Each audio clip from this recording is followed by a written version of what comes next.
La posición o calidad de garante se actualiza en los delitos de comisión por omisión, esto es, en los ilícitos omisivos que producen un resultado material. En dichos delitos es atribuir el resultado típico a quien omite impedirlo, si es que tenía el deber jurídico de evitarlo, por ser garante del bien jurídico, y por tanto se impone la necesidad de actuar para proteger, es decir, para impedir que se produzca un resultado típico, y si no lo hace, no obstante se estuviera en posibilidad de realizar la acción necesaria para ello, el activo tendrá responsabilidad respecto al resultado producido.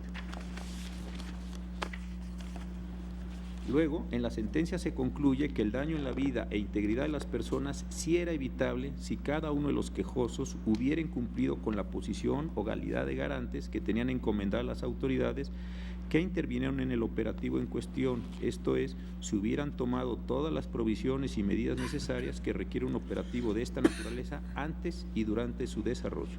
Dentro de esas medidas que pudieron tomarse y que habrían hecho evitable el fatal resultado, era establecer un plan de contingencia que considerase los posibles escenarios adversos que previsiblemente podrían presentarse cuando se utilizan fuerzas de seguridad en el marco de un operativo en donde se encontraban menores inexpertos en el sistema de seguridad en el marco de un operativo policial de esa naturaleza. Así, en la sentencia se determinó que el daño ocasionado a las personas era evitable y previsible y que además se produjo con motivo de que los sujetos incumplieron con su posición o calidad de garantes. Derivado de ello, se estima acertado que la sala responsable tuviera por actualizado el tercer elemento del delito, que, como se indicó, tiene estrecha relación con el segundo, y que concluyera que los quejosos, como parte de su condición de policías y de mandos con función jerárquica, se encontraban en aptitud de verificar previamente las condiciones del lugar al tenor de las anteriores consideraciones y además, en el momento más álgido del evento, ordenar a los policías que conformaron la valla o muro de contención que se replegaran para evitar que las personas que se encontraban en la puerta se aglutinaran y resultaran perjudicadas, por lo que a no haberse realizado lo anterior, incumplieron con el deber de cuidar. Por otro lado, en la consulta se sostiene que conforme al numeral 18 del Código Penal para el Distrito Federal, se encuentra acreditado que los quejosos, adverso a lo que sostuvieron en sus conceptos de violación, sí actuaron conforme a la figura de dolo eventual y no con la de culpa con representación. En efecto, el dolo eventual, que es el combatido en el presente asunto, ha sido definido de acuerdo a diversas corrientes y posturas, y en especial por la primera sala, con la tesis de rubro primera C5, o sea, 105/2005 de rubro dolo directo y dolo eventual, diferencias, en donde se estableció, entre otras cuestiones, que el dolo eventual se presenta cuando el sujeto activo no persigue un resultado y tampoco lo prevé como seguro, sino que solo prevé que es posible que se produzca el resultado, por lo que en el caso de su producción lo asume en su voluntad. Por su parte, la culpa con representación o culpa consciente, que es la que interesa aquí, se actualiza cuando el sujeto, que al realizar la acción es consciente del peligro de la misma y del posible desenlace dañoso que puede ocasionar, no acepta su resultado, sino que confía en que mediante sus habilidades personales podrá evitar el mismo, generando así un reproche más atenuado, ya que no se ha propuesto ir en contra de algún bien jurídicamente tutelar. De esta manera actúa con imprudencia consciente quien advierte la posibilidad de ocasionar el resultado y no se la toma en serio, es decir, el agente confía en que no se producirá el resultado típico. Así, expuesta la doctrina correspondiente en la sentencia, se concluye que la sala responsable estuvo en lo correcto al estimar que ellos actuaron bajo la figura del dolo eventual y no con culpa con representación. Lo anterior porque el material probatorio que obra en la causa permite establecer que ellos conocían el riesgo generado con el operativo previamente y mal organizado, dado que no se realizaron las verificaciones necesarias ni antes ni durante el desarrollo del mismo a fin de prever cualquier resultado, lo cual era ya un riesgo latente y evidente. Fueron conscientes del grado de peligro que ello generó y, conociendo ese peligro, siguieron con su actuar omisivo en contra del bien jurídico, en el caso la vida e integridad de quienes estaban dentro del mismo. En efecto, cabe recordar que los quejosos, con motivo de sus empleos y de su carácter de director de Unidad de Protección Ciudadana 24 Pradera y director de área sectorial GAM-7 Cuchilla, acudieron a un operativo en la discoteca News Divine con la finalidad de verificar si se vendían bebidas embriagantes o drogas a los menores, por lo que era previsible para ellos que por esa sola razón, ante una eventualidad, la situación podría salirse de control y con ello seguramente se produciría un daño a las personas que se encontraban en el interior del lugar, como desafortunadamente aconteció. Los amparistas, a pesar de que por el caos originario se les representó un resultado dañoso, aceptaron el mismo. En principio, porque nada dijeron respecto a la forma en la cual fue planeado y ejecutado el operativo, y por el otro, porque durante el mismo permitieron que la valla humana de contención continuara con tal de alcanzar el fin perseguido, esto es, que los jóvenes no salieran del lugar sin renunciar de manera oportuna a su ejecución, por lo que ese actuar omisivo solo demuestra que aceptaron cualquier resultado que se derivara de la valla de contención, en el caso que diversas personas resultaran dañadas. De ahí que adverso a lo que sostiene su actuar no puede considerarse culposo, sino doloso. Ahora bien, los quejosos, a efecto de justificar que se actualizó la figura de culpa con representación y no dolo eventual, en sus conceptos de violación refieren que no se percataron del caos que se provocó en el interior del lugar con motivo del muro de contención conformado por los policías, por lo que, dicen, no podían prever el resultado, de ahí que su actuar fuera culposo. Lo anterior, porque existen pruebas en el expediente que son suficientes y contundentes que demuestran que las personas que estaban adentro del lugar, en su mayoría jóvenes, empezaron a gritar pidiendo ayuda e insistieron en que se les permitiera la salida. Sin embargo, los amparistas continuaron sin realizar ningún acto tendente a que la valla o muro de contención cesara, a pesar de que era evidente que podía causar daño a las personas que estaban en el interior del lugar, tal como finalmente sucedió. Por tanto, si los quejosos omitieron realizar los actos necesarios a los cuales estaban obligados en su calidad de oposición de garantes del bien jurídico para que la citada valla de contención fuese retirada de manera oportuna, es evidente que previeron que el daño se podía producir y aún así lo asumieron.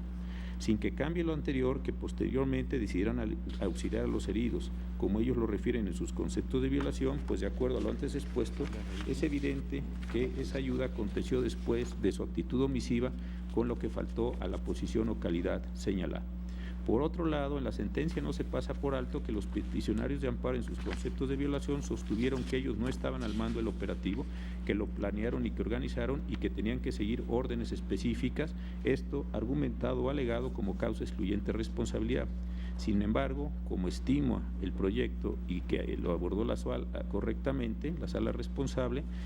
aún en el supuesto de que así fuera, por encima del propio operativo o cualquier otra orden se encontraba la vida e integridad de las personas que estaban en el interior de la discoteca, lo cual debió siempre privilegiarse. Por lo que, aunque hubiera existido alguna instrucción específica de algún mando superior a los quejosos, en donde se les ordenó que no actuaran o que se abstuvieran de decretar el repliegue de los policías, su obediencia a la orden no justifica su omisión, pues la propia Ley de Seguridad Pública del Distrito Federal, en su artículo 7, fracción 13ª, establece que si bien los policías deben obedecer las órdenes de sus superiores jerárquicos y cumplir con todas las obligaciones que tengan a su cargo, ello será así siempre y cuando la ejecución de estas o el cumplimiento de aquellas no signifique la comisión de un delito. Es verdad que la obediencia debida opera como eximente de responsabilidad en injustos cometidos en cumplimiento de una orden superior. La eximente beneficia al subordinado que acata la orden, trasladando la responsabilidad al superior jerárquico que le imparte. De ahí que la doctrina penal mantenga un debate importante sobre su naturaleza jurídica. En cualquier caso, el supuesto necesario para que pueda invocarse esta defensa en forma válida es que quien cumpla la orden piense que ésta es legítima, no necesariamente legal, y si supiera que no lo es, que no se le puede exigir una conducta distinta a la que realizó cuando haya actuado de buena fe. Lo dejaría hasta ahí, señor presidente. Llegué a la página 81, dejo pendiente el tema de la individualización porque sí creo que puede separarse una vez que hayamos ido avanzando en el asunto. Muchas gracias, señor presidente. Gracias a usted, señor ministro Cosío. Señor ministro Saldívar. Gracias, señor presidente. Señoras y señores ministros, me parece que lo primero que es importante destacar es que ni en este asunto, ni en los previos que resolvió la primera sala, ni en los que habremos de resolver en este tribunal pleno, esta Corte se ha podido pronunciar sobre la responsabilidad de quién o quiénes ordenaron, organizaron, instrumentaron este fallido operativo policial que tuvo estas trágicas consecuencias. Lo que hemos estado analizando, y hoy lo haremos también, es la responsabilidad penal individualizada de determinados servidores públicos, pero no de quién organizó o quienes organizaron y diseñaron este operativo. Por tanto, mi voto que emitiré el día de hoy y los que he emitido anteriormente en modo alguno implican avalar un operativo policíaco que de manera evidente presentó errores y fallas que no son admisibles en un Estado constitucional de derecho. Como ya se manifestó aquí, este asunto deriva de una cadena de juicios que hemos venido resolviendo en la primera sala en esta problemática tan complicada de la tragedia que se desarrolló en la discoteca News Divine, y los cambios de integración nos han hecho también ir modificando las votaciones, y esa es la razón que al no poder llegar a una votación mayoritaria en el sentido y los efectos del proyecto, se tomó la determinación de que el asunto estuviera en este tribunal pleno. En primer lugar, como ya adelanté respetuosamente, me aparto del sentido y las consideraciones expuestas en el proyecto, porque desde mi punto de vista no es posible sostener que los quejosos cometieron el delito de ejercicio ilegal del servicio público previsto en la fracción cuarta del artículo 259 del Código Penal para el Distrito Federal. En este sentido, a continuación expondré las razones por las cuales votaré en contra del proyecto. De las constancias que conforman el expediente, se desprende que tanto el juez de la causa como la sala responsable consideraron responsables a los quejosos por la comisión del delito de ejercicio ilegal del servicio público, en virtud de que estos faltaron a su deber de proteger a las personas, pues a pesar de que observaron cómo sus subordinados formaban una contención humana en torno a la entrada principal de la discoteca bar News Divine, que de acuerdo con esa versión generó en última instancia la pérdida de la vida y afectación física de diversas personas, omitieron dar la orden de que se replegaran y permitieran la salida de las personas aglutinadas. En atención a lo anterior, el proyecto tiene por acreditado el delito y la responsabilidad de los quejosos, partiendo de la premisa de que el referido muro de contención fue lo que en los hechos provocó el daño en la integridad física de las personas que estaban adentro del estacionamiento. En efecto, la responsabilidad de los aquí quejosos por omitir dar la orden de disolver el muro de contención se apoya fundamentalmente en el supuesto vínculo causal que existía entre el muro de contención formado por los policías y el daño causado a diversas personas. Desde mi punto de vista, existen al menos dos argumentos contundentes para rechazar esta conclusión. Primero, del análisis de las pruebas que obran en la causa penal, se desprende que los hechos no ocurrieron como lo sostienen la sala responsable y el proyecto. Y segundo, en este caso concreto, opera la cosa juzgada refleja, toda vez que existen varios pronunciamientos de la Suprema Corte en los que se establece que los hechos ocurridos el 20 de junio de 2008 no sucedieron de la manera como se señalan en el proyecto. Por lo demás, no desconozco que los asuntos ya resueltos por la primera sala corresponden a delitos diferentes al que nos ocupa en esta ocasión. En los amparos directos 59/2014, 60/2014, 10/2015, 12/2015 y 17/2015, los delitos que se atribuían a los quejosos eran homicidio y lesiones, mientras que en el amparo directo 13/2015, la quejosa había sido condenada por los delitos de homicidio, lesiones y abuso de autoridad. Con todo, toda vez que en el presente caso también es relevante establecer cuál fue el mecanismo causal por el que se afectó la integridad física de las personas que estaban dentro del establecimiento, considero que las conclusiones sobre los hechos probados alcanzadas en los asuntos donde se había condenado a los quejosos por homicidio y lesiones son perfectamente aplicables al caso.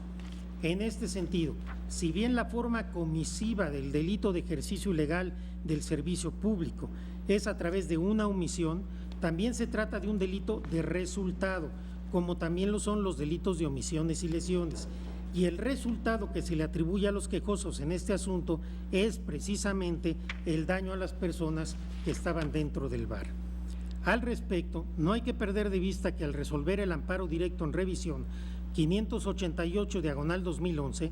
la primera sala sostuvo que el delito de ejercicio ilegal de servicio público se debe acreditar la realización por parte del activo de una conducta en forma de comisión por omisión que se materializa al no evitarse la producción del resultado típico, consistente en la obligación por razones del cargo de proteger personas o objetos y que por incumplimiento de ese deber se propicie menoscabo en los mismos, los cuales se encontraban bajo cuidado.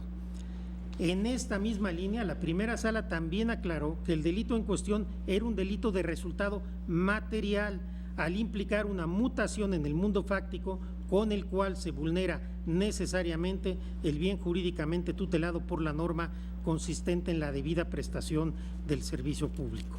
De acuerdo con lo anterior, es muy importante destacar que el delito de ejercicio ilegal del servicio público es un delito de resultado. Entre otras cosas, esto implica que los quejosos no fueron condenados simplemente por omitir una conducta, por omitir realizar una conducta, como ocurre en algunos delitos de peligro, sino porque se supone que la omisión que se les imputa, no dar la orden de disolver el muro, causó daños a las personas que estaban en el establecimiento. Como intentaré mostrar a continuación, el análisis de la evidencia disponible en el expediente no nos permite llegar a esta conclusión. Me refiero a la inexistencia de un nexo causal. En primer lugar, desde mi punto de vista, del examen de las constancias que conforman el expediente, se desprende claramente que la sala responsable analizó de forma parcial y deficiente el material probatorio. De acuerdo con la sentencia reclamada, los policías formaron un muro de contención en torno a la puerta principal del establecimiento, con la instrucción de no permitir la salida de los jóvenes hasta en tanto no llegaran más camiones al lugar, lo que ocasionó que estos últimos se aglutinaran en el reducido espacio del túnel descendiente adyacente a la puerta principal y, como consecuencia de ello, que 12 personas perdieran la vida y por lo menos otras 7 resultaran lesionadas. Sin embargo, de un análisis integral de los elementos probatorios disponibles, puede sostenerse que en realidad la aglomeración de personas dentro del establecimiento no se ocasionó a partir del muro de contención formado por los quejosos, sino que la misma comenzó a formarse varios minutos antes como consecuencia de 3 factores principales. Primero, el cierre de la puerta por donde salían los jóvenes durante las primeras etapas del operativo, a causa de ciertos disturbios que tuvieron lugar al exterior del establecimiento. Segundo, la presión sobre los jóvenes para que abandonaran el lugar ejercida por los policías que se encontraban dentro del establecimiento. Y tercero, la decisión de apagar las luces y el aire acondicionado del lugar, lo que ocasionó una falta de aire y generó un ambiente sofocante.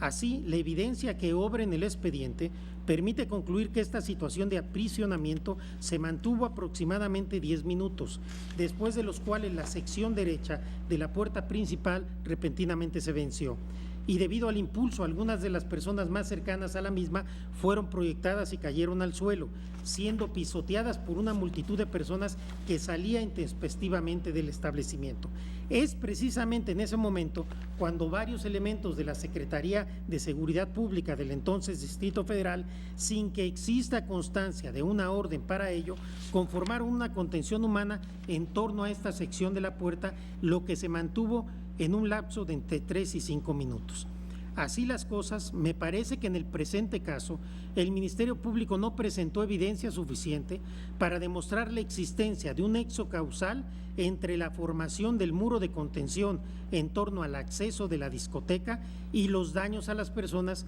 que estaban dentro del establecimiento. Por el contrario, está acreditado que antes de que los elementos de la Secretaría de Seguridad Pública formaran la contención en cuestión, las personas dentro del establecimiento estuvieron comprimidas por un periodo de aproximadamente 10 minutos en un espacio sumamente reducido y sin aire necesario para respirar, derivado de la gran cantidad de personas ahí enclaustradas, y agravado por la orden de apagar los ventiladores. En este sentido, si de conformidad con la fracción cuarta del artículo 259 del Código Penal para el Distrito Federal, comete el delito de ejercicio ilegal del servicio público, quien, teniendo la obligación por razones de empleo, cargo o comisión de cuidar, vigilar, proteger o dar seguridad a personas, lugares, instalaciones u objetos, incumpliendo su deber en cualquier forma que propicie daño a las personas o lugares, instalaciones, objetos o pérdida o sustracción de objetos que se encuentren bajo su cuidado, considero que no es posible sostener, tal como lo hace el proyecto, que los quejosos hubieran propiciado con su conducta consistente en la omisión de ordenar a los elementos de policía que desintegraran el muro los daños a las personas que estaban dentro del establecimiento. En efecto, tanto la sala responsable como el proyecto asumen como premisa fáctica que el mecanismo causal que dio lugar a los daños a las personas fue el muro de contención. De ahí que entiendan que la omisión que se les atribuye a los quejosos, consistente en ordenar su desintegración, también puede considerarse como la causa de los daños a las personas, toda vez que, desde su perspectiva, si el muro se hubiera disuelto, no se hubiera causado el daño. No obstante, como ya señaló, debe expresarse enfáticamente que no está acreditada la premisa fáctica de la que parten tanto la sala responsable como el proyecto. No existen elementos que prueben, más allá de toda duda razonable, la existencia de un nexo causal entre el mencionado muro de contención y los daños a las personas. Y si esto es así, tampoco puede sostenerse que esté probado que la omisión de los quejosos provocó los daños sufridos por las personas dentro del establecimiento, lo que significa a su vez que no está acreditado que los quejosos cometieron el delito de ejercicio ilegal del servicio público.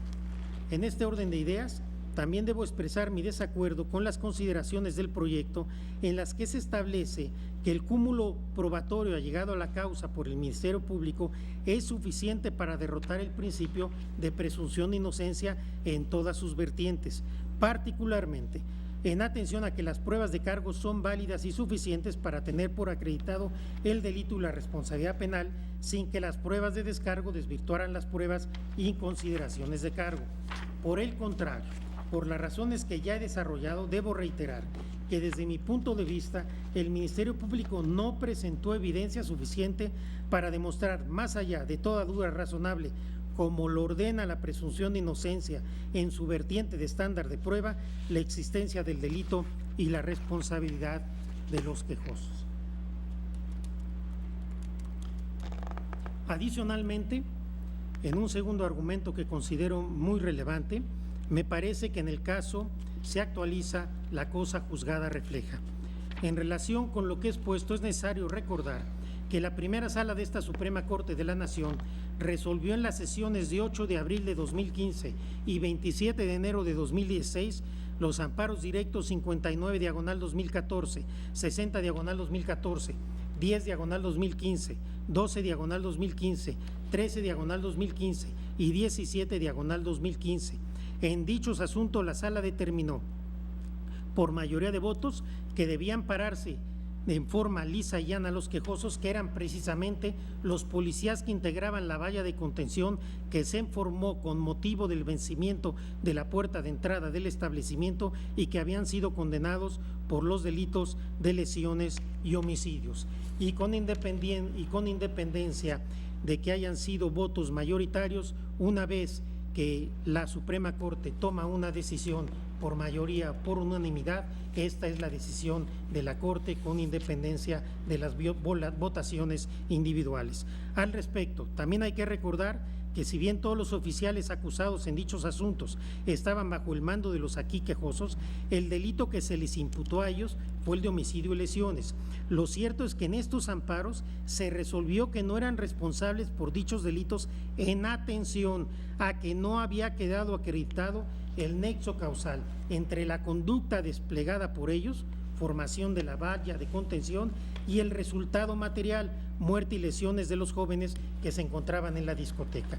De esta manera, estimo que si en los asuntos antes mencionados se declaró probado que la valla de contención no fue el hecho generador de la muerte y las lesiones de las personas, esta Suprema Corte estaría cometiendo una evidente contradicción al sostener, como se pretende en el presente asunto, que los aquí quejosos incurrieron en responsabilidad penal por no ordenar que se disolviera el referido muro, al ser esta omisión lo que generó el resultado desde la perspectiva de la consulta. Así, de resolverse el asunto en el sentido que se propone en el proyecto, se afectaría gravemente la seguridad jurídica, puesto que existirían resoluciones totalmente contradictorias en relación con los mismos hechos. Además que se violaría también el principio de igualdad ante la ley. En este sentido, considero que el estudio que realiza el proyecto es contrario a la doctrina del efecto reflejo de la cosa juzgada, también llamada excepción de cosa juzgada refleja, por los motivos que me permito expresar a continuación.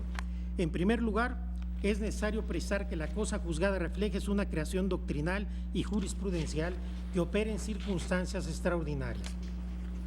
Cuando no concurren todos los elementos de la cosa juzgada, identidad de cosas, de causas, de partes y de su calidad, y lo resuelto en un juicio anterior, tiene relevancia en un juicio posterior, de tal manera que el juez del nuevo caso debe tener en cuenta el pronunciamiento anterior. En este supuesto puede decirse que la cosa juzgada deriva de un juicio resuelto cuando ejerce una influencia sobre la materia y la decisión que se va a tomar en un caso posterior, debido a que en el primero se decidió un aspecto fundamental que sirve de base para el segundo.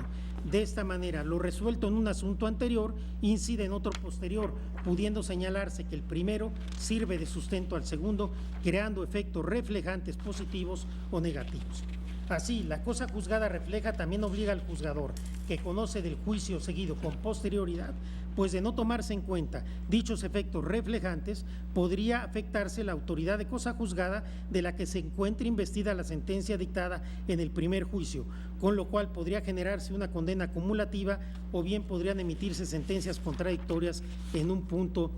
fundamental. En esta línea, en la contradicción de tesis 197/2010, la primera sala de esta Suprema Corte resolvió que la excepción de cosa juzgada refleja obliga a tomar en cuenta lo resuelto en la sentencia anterior al momento de realizar el estudio de fondo del nuevo caso, bajo la lógica de que esa sentencia contiene un pronunciamiento que resulta fundamental para la resolución del juicio posterior. De esta manera, estimo que el estudio que se realiza en el proyecto es contrario, como ya dije, a la doctrina de la cosa juzgada, pues de resolver el asunto en el sentido que se pretende, daría lugar a sentencias contradictorias, toda vez que en los asuntos anteriores que ya fueron resueltos por la primera sala de esta Suprema Corte, se determinó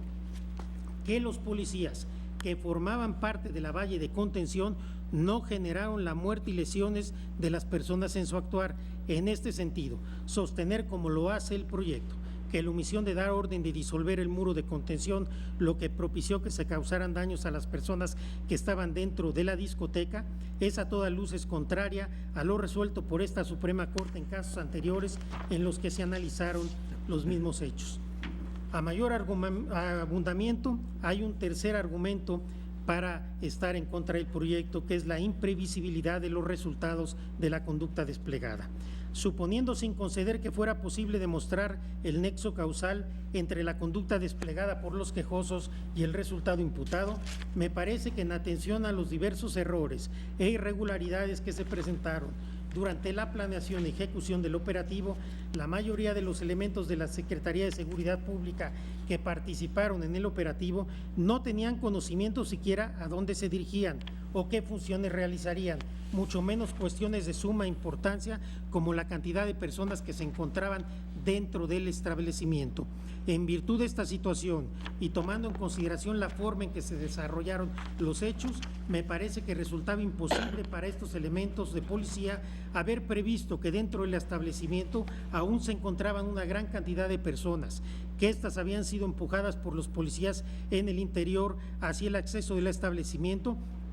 y que además se había apagado el aire acondicionado. Factores que, como se ha señalado, fueron los que generaron el resultado típico imputado a los quejosos. Y este argumento de que no era previsible otra conducta también se contiene en los amparos ya resueltos a los que hice alusión. En consecuencia, contrario a lo que se sostiene en el proyecto, respetuosamente considero que los quejosos en el presente juicio de amparo no se encontraban en condiciones de prever que su actuar, es decir, la omisión de ordenar a sus subordinados que se replegaran de la puerta principal del establecimiento, agravaría la precaria situación de los jóvenes dentro de él, suscitada por los factores anteriormente mencionados, y generaría resultados típicos imputados. Así, si el artículo 18 del Código Penal para el Distrito Federal exige como requisito que la comisión culposa de un delito, que la producción del resultado típico sea previsible, se concluye que no es posible imputar a los quejosos el delito de ejercicio ilegal del servicio público. Por estas razones estaré en contra del proyecto. Gracias, presidente. Gracias, señor ministro. Señor ministro Medina Mora, por favor. Gracias, señor presidente. En realidad yo había solicitado la palabra originalmente para apoyar la moción que había hecho el ministro Saldívar y el ministro Franco respecto de que este asunto debería mirarse en su integralidad. Obviamente tengo un posicionamiento y dado que usted me regala el turno, pues lo aprovecho y me expreso. Yo, por razones similares a las que ha señalado el ministro Saldívar, estoy también en contra del proyecto y quisiera establecer el fundamento de mi razonamiento.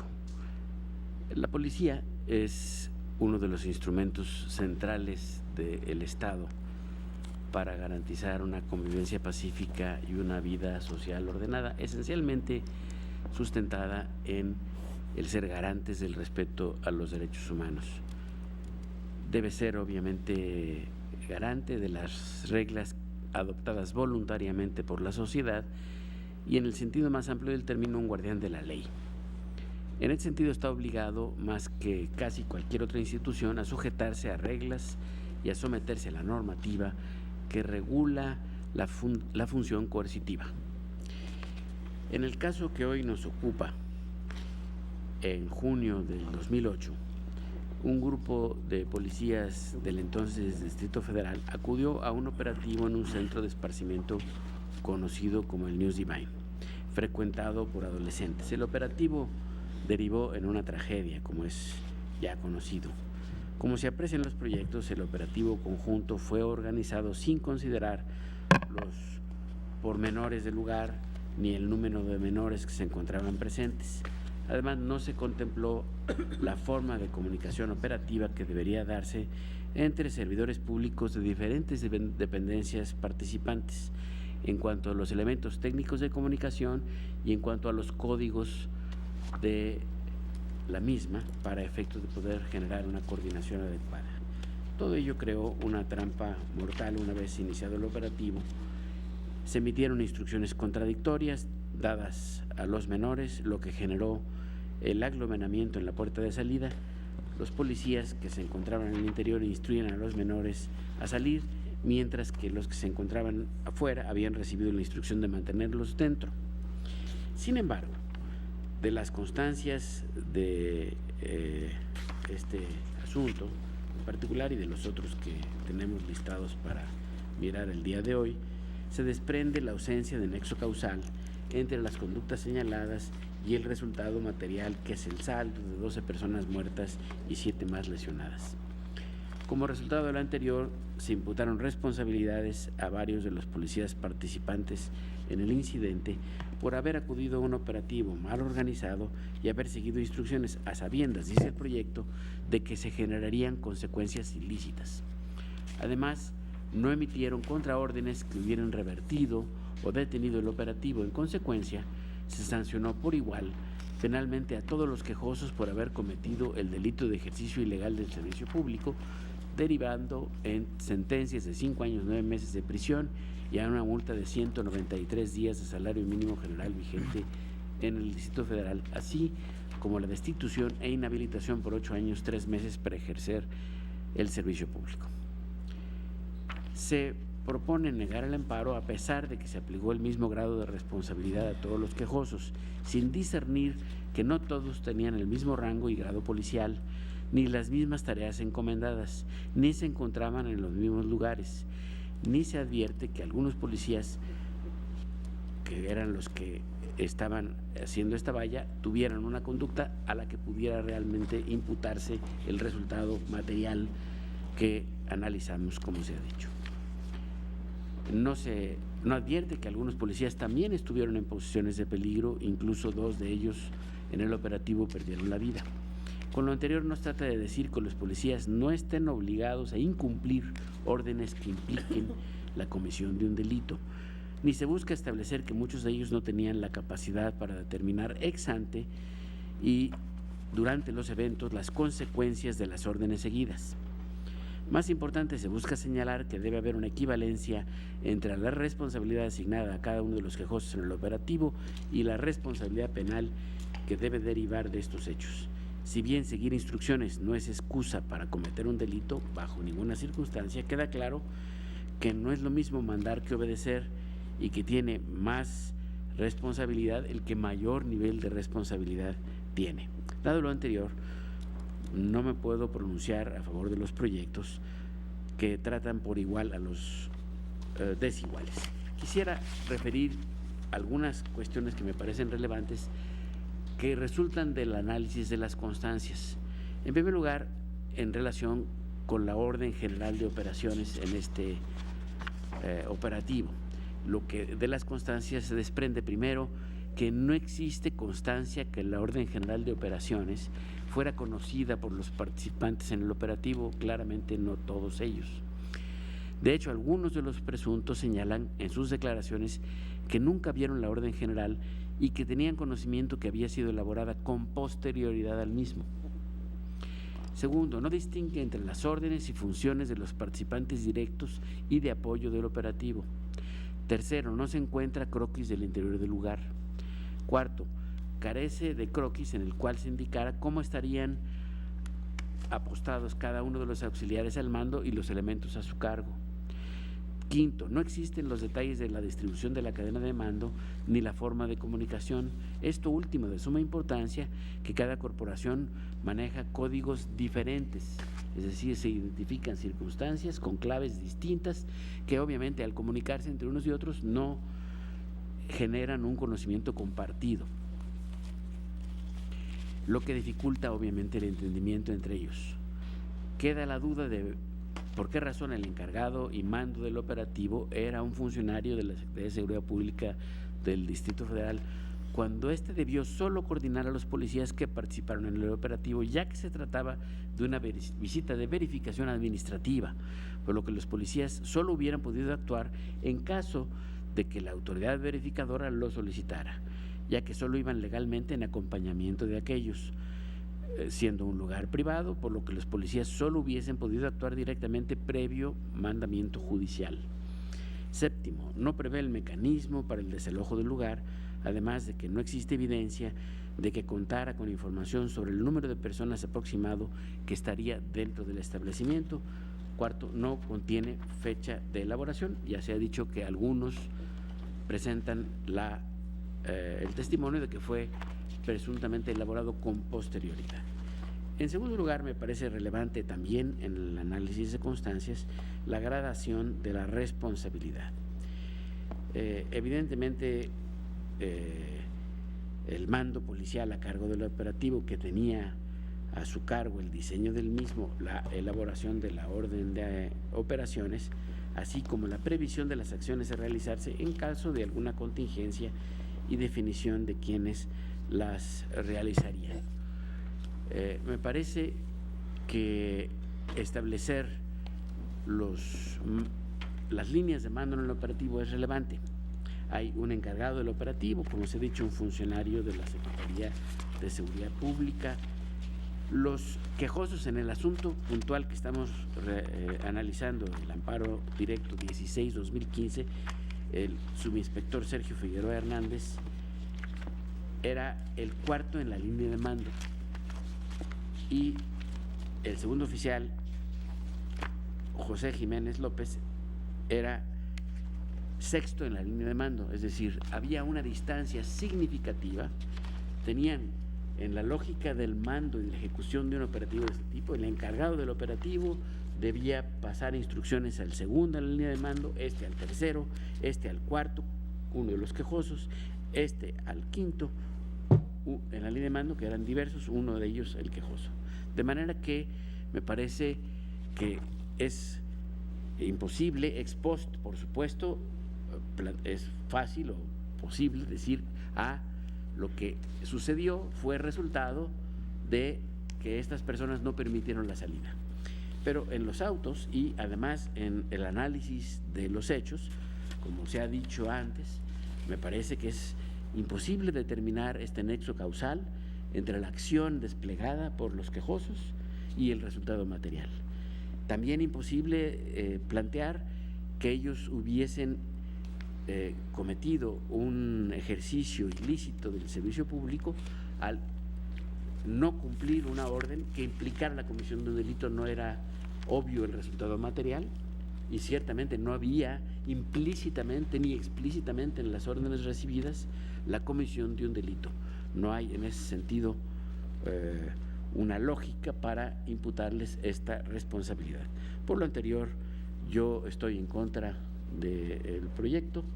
y estaría, en su caso, cuando lleguemos al punto concreto, por la concesión del amparo. Gracias. Gracias, señor ministro. Me pidió la palabra el señor ministro Gutiérrez, pero la señora ministra quiere hacer una aclaración. Sí,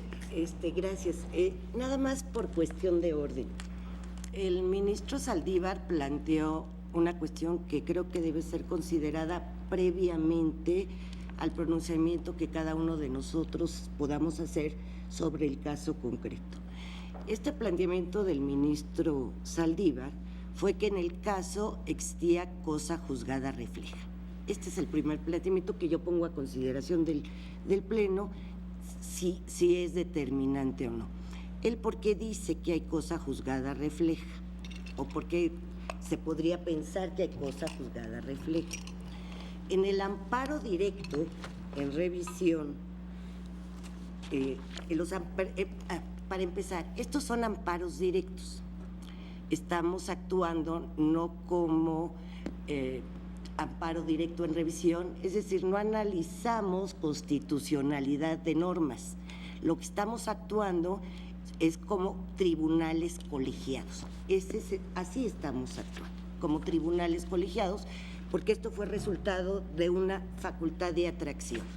Y en este sentido, el acto reclamado es la sentencia de la sala penal, es lo que estamos analizando. Si esta sentencia dictada por la sala del Tribunal Superior de Justicia cumple con los requisitos constitucionales previstos en los diversos artículos de nuestra Carta Magna. En el amparo directo, como el señor 59 de 2014 y otros, lo que ahí se determinó básicamente, y creo que es el punto que nos podría llevar a ver el asunto en su justa dimensión, no importa el delito que le estuvieran juzgando, porque como bien lo dijo el ministro Cosío, en esos asuntos se vio homicidio y lesiones. Y lo que estamos viendo aquí es incumplimiento de un deber. ¿Qué es lo que es relevante para determinar si la existencia o no de la cosa juzgada refleja? De lo que dijo el ministro Saldívar, yo advierto que lo que él propone, lo que él dijo claramente fue, en esos amparos directos, lo que se determinó es que no existía una evidencia suficiente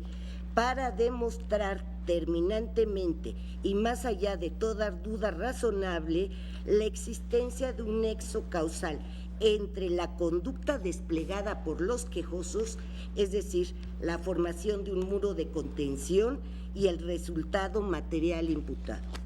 La sala penal partió tanto para el delito de homicidio y lesiones como el incumplimiento de un deber, que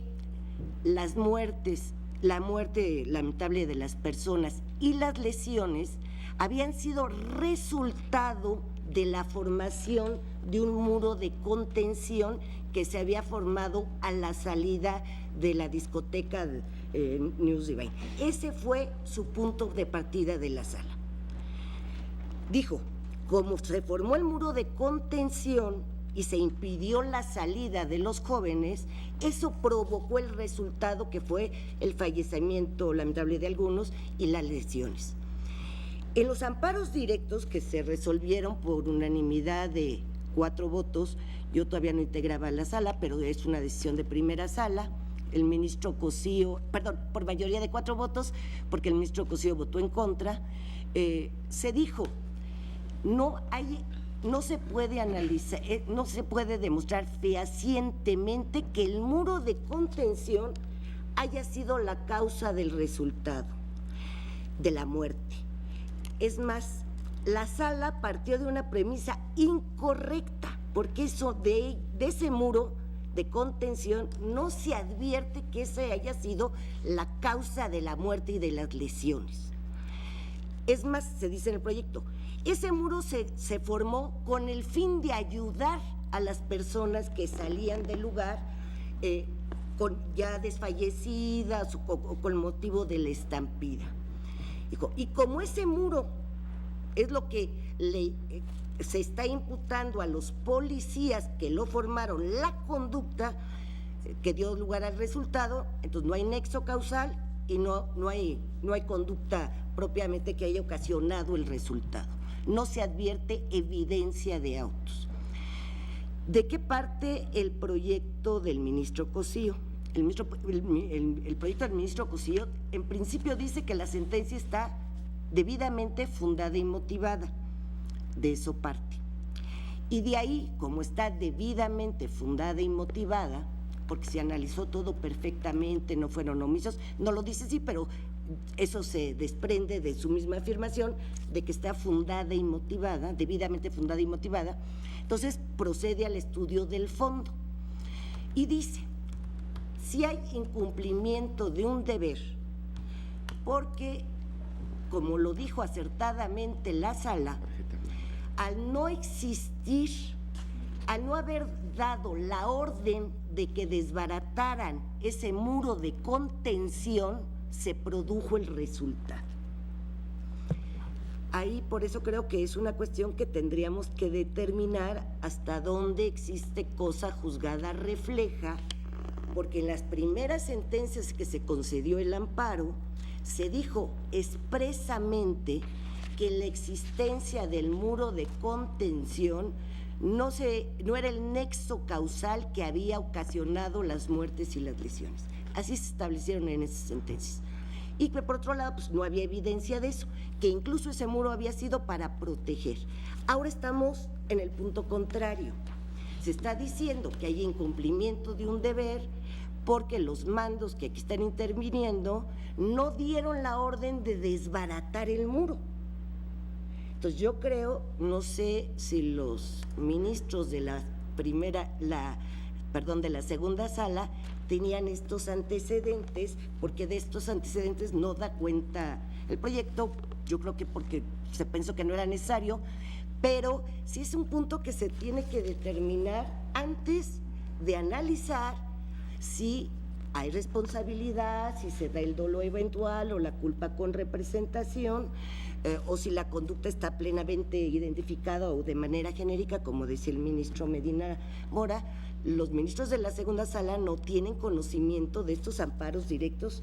que se analizaron antes y donde se determinó, como dice el 20 constitucional, el esclarecimiento de los hechos. Ahora, si esto es así, esa determinación de la sala, de la primera sala, tomada por mayoría de votos, pero que fue de la primera sala, ¿influye o no en esta sentencia? Porque de aquí se está partiendo, la conducta que se impute es porque incurrieron, se quedaron observando y omitieron dar la orden de que se desbaratara el muro de contención. Esa es la conducta que se les atribuye. Porque de ahí también partió la sala penal. Y como estamos negando el amparo en este proyecto, tenemos que partir de lo que dijo la sala penal. Entonces yo sí quiero poner a consideración de los ministros de la segunda sala que ese es el panorama que existe para la resolución de este asunto, porque, y del propio ministro presidente, porque no da datos de esos antecedentes que existieron en la primera sala y que el ministro Arturo Saldívar lo expone en principio. Sí, esa determinación de la primera sala puede constituir cosa juzgada refleja para resolver estos asuntos que vienen con posterioridad y que la conducta precisamente es el incumplimiento de un deber por haber sido omisos en dar la orden de que se desbaratara el muro de contención. Gracias, señor presidente. Gracias, señora ministra. En realidad es un tema que ya trató ampliamente el señor ministro Saldívar, nos narró esas circunstancias y es parte integral del estudio. Todos podrían pronunciarse respecto de eso, que ya se nos hizo de nuestro conocimiento con los números de amparo y todo. Yo creo que si existiera alguna actitud de alguno de los señores ministros de respecto a la necesidad de pronunciarse sobre ello, pues seguramente lo hará. Así es que no lo veo, con toda disculpa, como una cuestión previa, sino como parte que se engloba dentro del análisis que ya el señor ministro Saldívar nos hizo de nuestro conocimiento y que desde luego ahora usted abunda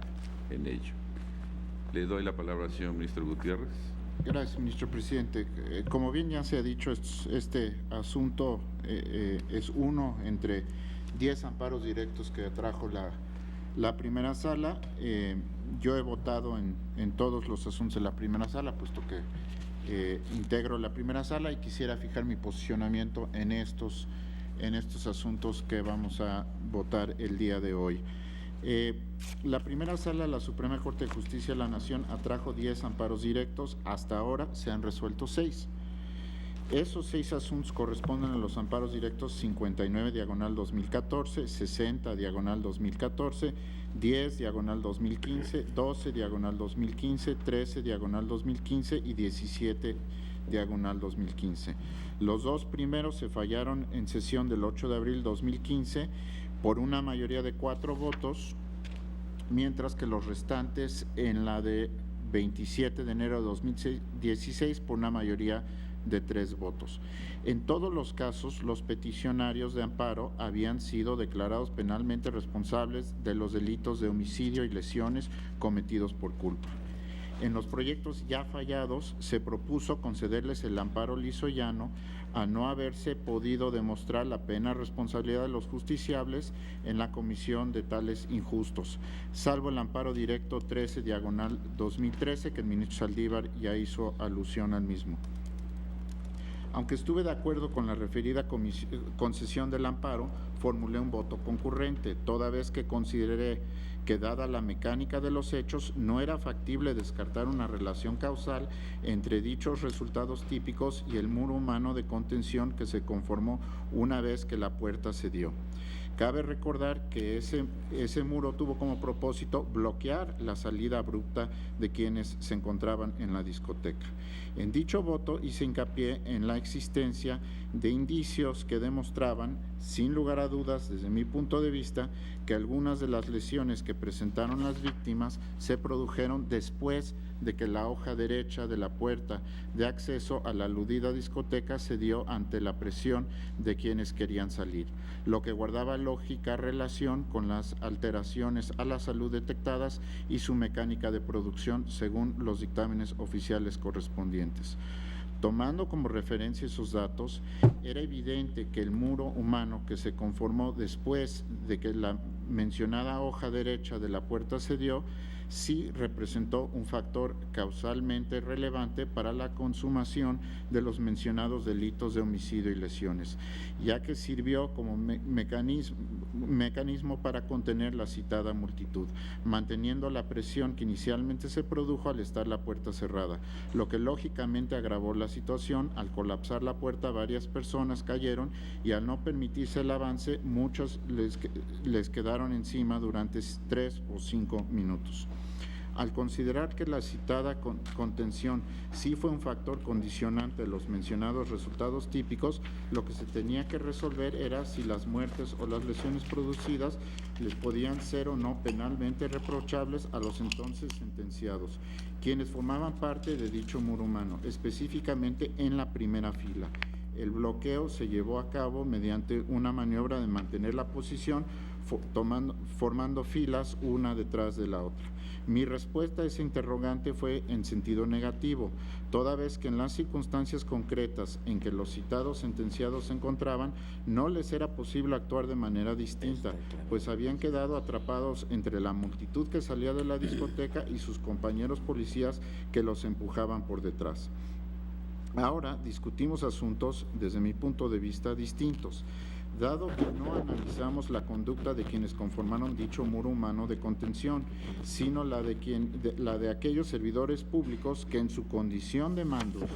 medios tuvieron a su cargo a los elementos de seguridad pública que participaron en el operativo. Se trata de un director, un subdirector y 3 jefes de sector, a los cuales se les juzgó por el delito de ejercicio ilegal del servicio público al acreditarse que incumplieron su deber propiciando daño a las personas. De la revisión de los medios de convicción que tuvo a la vista la autoridad responsable, se concluye que fue legal que se les fincara responsabilidad penal por tal injusto, pues ante lo sucedido no actuaron conforme a las normas que rigen su actuación, las cuales les exigen proteger a las personas. Sin embargo, considero innecesario para ello que se tenga que acudir a la figura jurídica conocida como comisión por omisión, tal y como en su momento lo hizo la sala responsable y lo retoma el propio proyecto. Como se destacó en la sentencia reclamada, a dichos mandos medios no se les juzgó como autores de los delitos de homicidio y lesiones, página 6901 de la resolución combatida, de tal suerte que era innecesario establecer si su inactividad fue en su eficacia equivalente a las acciones de matar o lesionar, como si lo requiere la llamada comisión por omisión, atento a lo previsto en la fracción tercera del artículo 16 del Código Penal para la Ciudad de México. El tipo penal en que se fundó la condena, descrito en la fracción cuarta del artículo 259 del invocado Código Punitivo, claramente señala que comete el delito de ejercicio ilegal del servicio público el servidor público que, teniendo obligación de proteger a las personas de cualquier forma, les propicie daño. De ahí que la actuación de ese delito no exija una conducta determinada y mucho menos equivalente a la de matar o lesionar. Es más, el delito de ejercicio ilegal de servicio público se puede cometer mediante una acción o una inactividad. En la especie se dijo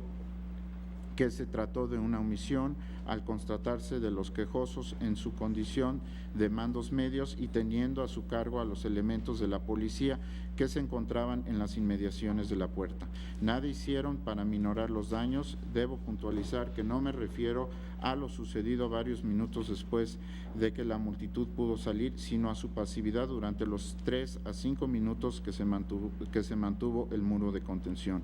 Es por ello que, aunque estoy de acuerdo con la negativa de amparo, me aparto de algunas consideraciones de los proyectos. Es cuanto, ministro presidente. Gracias, señor ministro. ¿Está su consideración, señores ministros? No hay más participaciones. Señor ministro Pardo. Gracias, señor presidente. De manera muy breve, porque yo en su momento coincidí con la propuesta original del ministro Saldívar en este asunto. Él ya hizo una relatoría muy completa de cuáles eran los argumentos que sostenían ese proyecto. Y yo también en este caso, y siendo congruente con mi voto que expresé en la sala, estaría en contra del proyecto. Como ya lo hemos analizado todos, en este caso se atribuye la responsabilidad a los aquí quejosos, partiendo de la figura de la comisión por omisión, partiendo de la base de que tenían el deber de garantes, desde luego, de la seguridad e integridad de las personas en este operativo que se ha mencionado. Pero para mí también resulta significativo lo que aquí ya se ha destacado,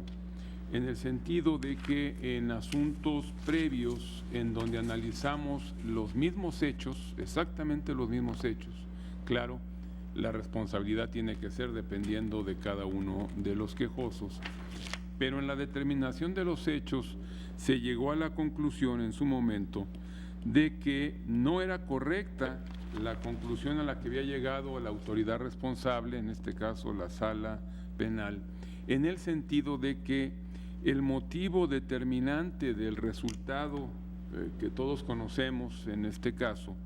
fue precisamente la formación de la ya mencionada valla o muro de contención que impidió que las personas que estaban agolpadas al interior de este local pudieran salir libremente. En estos asuntos y atendiendo a los propios dictámenes periciales que obran en autos, se llegó a la conclusión de que los factores que determinaron finalmente el resultado trágico que todos conocemos fueron los que ya señalaba el ministro Saldívar y que se tomaron en cuenta en todas estas resoluciones anteriores. El primer factor, es decir, en respuesta a lo que dijo la autoridad responsable de que el factor determinante había sido la instalación y sostenimiento del muro o valla de contención y que este muro fue el que finalmente generó los resultados trágicos que todos conocemos, la pérdida de vidas de las personas que estaban ahí, las personas que resultaron lesionadas. En los precedentes a los que ya se ha hecho referencia, se consideró que esa conclusión no era la correcta, que no era adecuada. Y con base en los propios dictámenes que obran en autos, se estableció en estos precedentes que la aglomeración de los jóvenes en el túnel contiguo a la entrada principal de este lugar, de esta discoteca, se debió a tres factores. Primero, el cierre de la puerta por donde salían los jóvenes durante las primeras etapas del operativo, a causa de ciertos disturbios que tuvieron lugar al exterior del establecimiento. Recordemos que hay también dos momentos para esta valla o muro de contención. Al inicio del operativo se instaló una valla de contención para encaminar a todas las personas que iban saliendo del lugar a unos autobuses que tenían ya dispuestos y transportarlos en su momento ante la autoridad correspondiente. Es decir, las personas que iban saliendo de este lugar al principio no tenían la salida libre, sino que necesariamente eran encaminadas hacia un autobús o unos autobuses para ser transportadas. Lo que resultó fue que los autobuses obviamente llenaron su cupo y ya no había transporte para seguir llevando a las personas que iban saliendo, y entonces se mandaron llamar más autobuses para seguir transportando a las personas que faltaban. Y en ese momento fue cuando se da la orden de cerrar las puertas de salida de este establecimiento porque ya no había transporte para las personas que seguían saliendo. En ese momento se cierra la puerta y por eso se dice que este cierre de la puerta fue uno de los tres factores que generaron esta aglomeración en el lugar, en el punto de salida.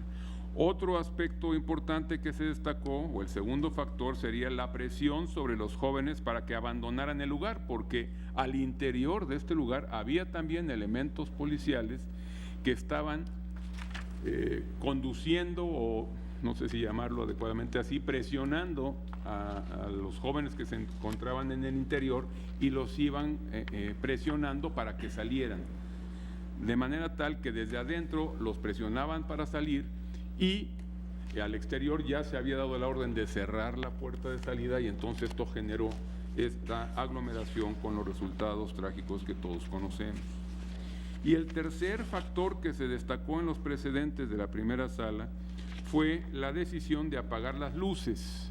Y se corta la energía eléctrica en este momento y desde luego pues se genera un ambiente de oscuridad y también obviamente deja de funcionar el aire acondicionado de este establecimiento al cortar la energía eléctrica, lo que ocasionó, como ya también se señaló, un ambiente sofocante. De manera tal que si en estos precedentes se concluyó que estos eran los factores que generaron esta aglomeración y finalmente el resultado de las pérdidas de vida y lesiones. Ahora, la base de este proyecto vuelve a la teoría, vuelve a la posición de decir que lo que generó sin duda el resultado trágico fue la conformación de la valla humana que impidió la salida de las personas. Y en este aspecto yo, como en los precedentes, voté a favor de una concesión de amparo, aceptando estos presupuestos en el sentido de que las causas no fueron el establecimiento de la valla, sino estos tres factores a los que me acabo de referir. Y sin meterme a la discusión de si podríamos aquí hablar de una cosa juzgada refleja, me parece que ante casos que provienen de los mismos hechos, la postura del tribunal que resuelve debiera ser también en el mismo sentido o congruente al menos con estas hipótesis que dan finalmente sustento a la conclusión. Otro aspecto importante es que, como ya se señaló aquí, en los precedentes que se analizaron, los elementos policiales que tuvimos sus juicios de amparo para resolver, venían atribuyéndoles el delito de homicidio y lesiones. En este caso, que tenemos la diferencia de estos amparos, ya también se señaló con las anteriores, es que aquí los quejosos tienen cierto nivel de mando, es la diferencia que se genera con los precedentes. Pero a estos quejosos que ahora analizamos y que están listados para esta sesión, sus amparos, no se les atribuye el delito de homicidio y lesiones. Y la argumentación que se hace en la comisión por omisión llevaría a la conclusión de que la responsabilidad es respecto del resultado de homicidio y lesiones. Y aquí solo se les está atribuyendo el delito de ejercicio ilegal de servicio público. Bajo el esquema que se propone, yo no encontraría razón para no concluir que son responsables, pero del delito de homicidio y lesiones, y el grado de participación es a través, desde luego, de una comisión por omisión. Creo yo, como ya lo señalé también en los precedentes y como ya también aquí se ha precisado, que no hay claridad en cuanto a una planeación adecuada del operativo, no hay claridad en cuanto a la atribución de funciones a cada uno de los elementos, tanto de mando como operativos que intervinieron. Es evidente que este operativo sobre la marcha presentó muchas complicaciones y muchos imprevistos, y también es evidente que a muchas de las personas que llamaron ya una vez iniciado el operativo, pues llegaron al lugar sin tener una asignación, una función o instrucciones ya perfectamente determinadas. Por estas razones es por las que yo no coincido con la propuesta del proyecto. Me parece que el esquema fáctico tendría que ser igual al de los precedentes que ya se analizaron, y yo por estas condiciones también no estaría de acuerdo con el proyecto. Gracias, señor presidente. Gracias, señor ministro. Señor ministro Lainez, por favor. Gracias, ministro presidente. A mí me parece que es muy importante lo que expuso la ministra Norma Piña. Yo creo que derivado de lo que este pleno decida sobre la cosa juzgada refleja, pues variarán lógicamente tanto la aproximación, el análisis y el resultado de los siguientes agravios. Entonces, si me permite, yo haré una primera aproximación a este punto de cosa juzgada refleja. Como miembro de la segunda sala, efectivamente no participé de los primeros amparos. En el análisis y estudio de los proyectos que se sometieron a nuestra consideración, efectivamente estamos hablando del delito de ejercicio ilegal del servicio público. y se nos dice con toda claridad que hay 3 elementos fundamentales en el tipo penal. Primero, que el sujeto activo sea un servidor público, lo que se acredita sin ninguna duda, que ese servidor público tenga la calidad de garante, es decir, un deber de cuidado y de protección sobre las personas, que también me parece que el proyecto describe cuáles son los deberes y obligaciones de estos mandos, porque como vamos a ver, no eran ya parte de los policías que formaron este muro de contención. Y tercero, un daño en las personas que se encuentren bajo su custodia. Se nos dice entonces hay un delito por comisión por omisión, porque pudiendo haber dictado las órdenes necesarias para deshacer este muro de contención, no lo hicieron,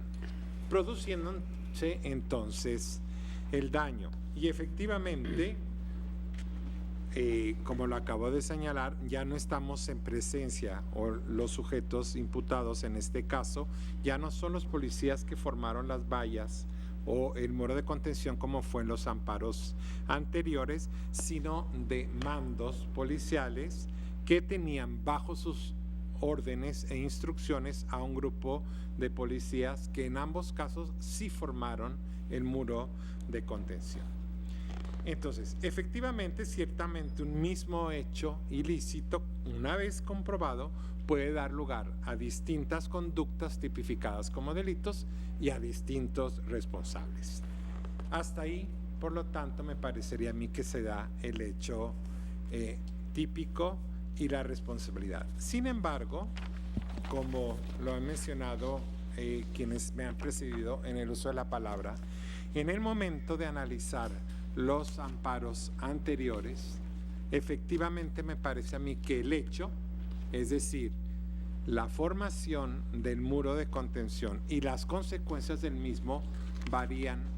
fundamentalmente. No puedo leer desde luego por una cuestión de tiempo, pero ya se dijo aquí, insisto, quienes me precedieron, para llegar a la conclusión expresa y sin ambigüedades de la primera sala, en cuanto concluye que así las cosas, al realizar el análisis respecto de la existencia de un nexo causal entre acción y resultado, primer nivel, esta primera sala arriba a la conclusión de que en el presente caso no consta evidencia suficiente para demostrar terminantemente y más allá de toda duda razonable la existencia de un nexo causal entre la conducta desplegada por el quejoso y el resultado material imputado. Lo anterior, pues como se señaló, fue a partir de del cierre de la puerta principal que se comenzaron a aglomerar las personas y, previo a que los elementos de la Secretaría de Seguridad Pública formaran la contención por la que se les fue imputado el resultado típico, estas personas estuvieron comprimidas por un periodo de aproximadamente 10 minutos en un espacio sumamente reducido y sin el aire necesario para respirar, derivado de la gran cantidad de personas ahí enclaustradas y agravado por la orden de apagar los ventiladores. En consecuencia, resulta evidente que no existe plena certeza de que la acción de controlar la salida de los jóvenes, realizada una vez abierta la sección de derecha de la puerta principal, fuera la causa directa de que 12 personas perdieran la vida y otras tantas resultaron lesionadas. Esto se repite a lo largo de estos amparos y en diversas partes de esto.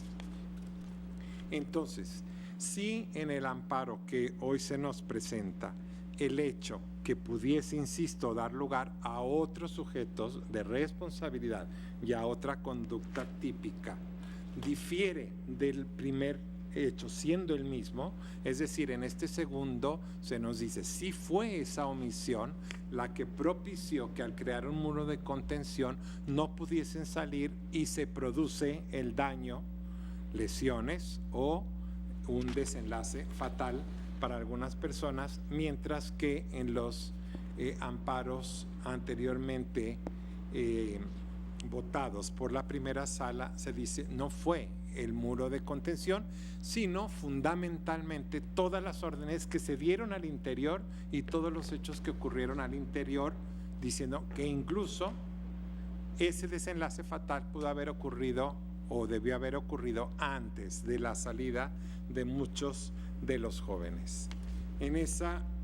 tesitura a mí me resulta muy difícil no atender el argumento de cosa juzgada refleja, porque, insisto, si el hecho en que tanto omisiones como lesiones, como homicidio, y hoy el de ejercicio ilegal del servicio público está basado en el hecho del rol que tuvo la formación de este muro y cuáles fueron sus consecuencias, lógicamente me parece a mí que debiera de concederse el amparo por una cosa juzgada refleja. Recordemos que a diferencia de la cosa juzgada, donde hay identidad de sujeto, objeto y causa, en la cosa juzgada refleja no tienen que coincidir ni los sujetos ni el objeto, lógicamente, pero la relación causal del hecho tiene que ser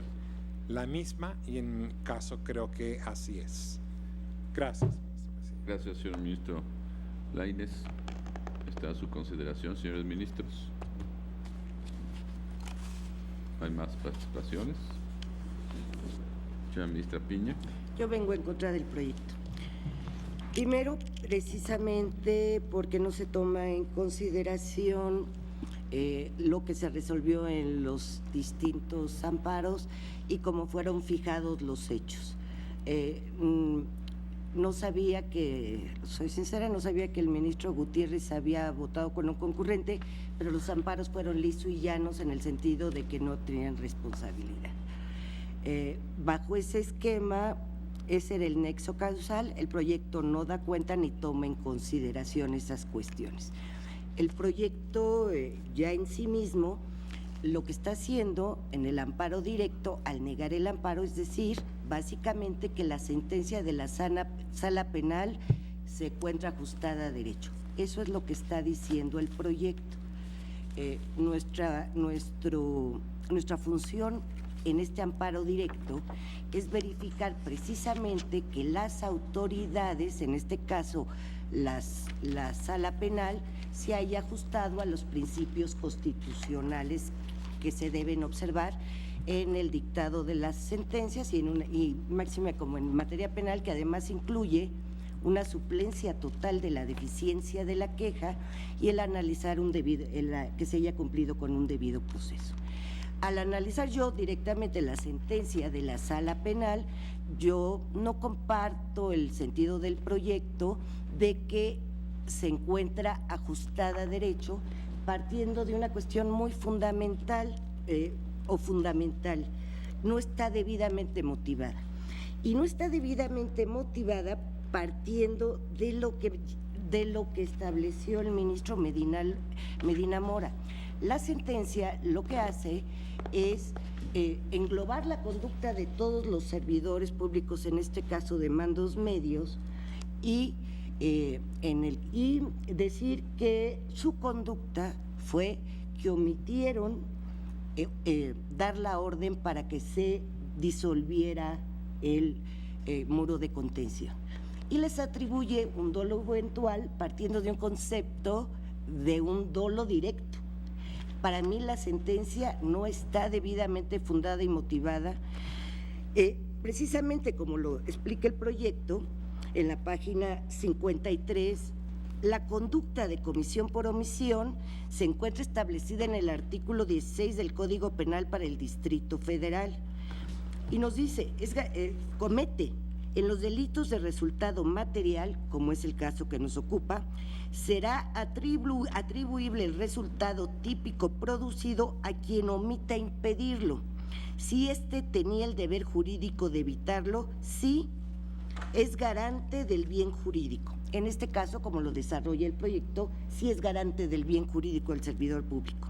Pero la fracción segunda nos dice, de acuerdo con las circunstancias, podía evitarlo. En relación Esto va directamente con la relación de las conductas que cada uno se le asignó en ese operativo y en función de cómo actuaron las circunstancias que sucedieron en ese hecho. Según nos relata el proyecto, dentro del operativo, que al margen de que estuvo muy mal realizado, los servidores públicos tenían diferentes funciones. Entre ellas, por ejemplo, el quejoso aquí que estamos analizando, uno de los quejosos, su función era revisar con sus elementos de seguridad una fila de aproximadamente 50 personas a la entrada del establecimiento y llevar y coordinar los autobuses a la parte frontal de la discoteca. Aquí viene la declaración, bueno, yo obtuve la declaración, me transcribieron la declaración. Entonces, hay que analizar conducta por conducta de cada servidor público, porque es precisamente su inactividad en su eficiencia equivale a la actividad prohibida en el tipo, de acuerdo con las circunstancias, si podía evitarlo o no. Tendríamos que partir de en dónde se encontraban, qué estaban haciendo, cuáles fueron sus funciones, porque es cierto que en términos generales todos los cuerpos de seguridad pública, dentro de sus funciones, es proteger esos bienes jurídicos. Pero aquí lo que estamos viendo es la comisión de un delito. Y ese delito tiene que estar en relación directa con la conducta en este caso por omisión, que se le atribuye a esa persona en particular y no de manera general como lo hizo la sala, que lo comentaba el ministro Medina Mora. Estos mandos medios tenían se les asignaron diferentes funciones, no a todos ellos se les asignó los mismos. Y en el momento del suceso estaban en diferentes sitios, había uno que fue hasta por camiones. Entonces se tendría que analizar la conducta, dónde estaban en el momento en el que se produjo el hecho, porque si no tenía ni siquiera la posibilidad de dar la orden para que se disolviera el muro, no se da la fracción segunda del artículo 16.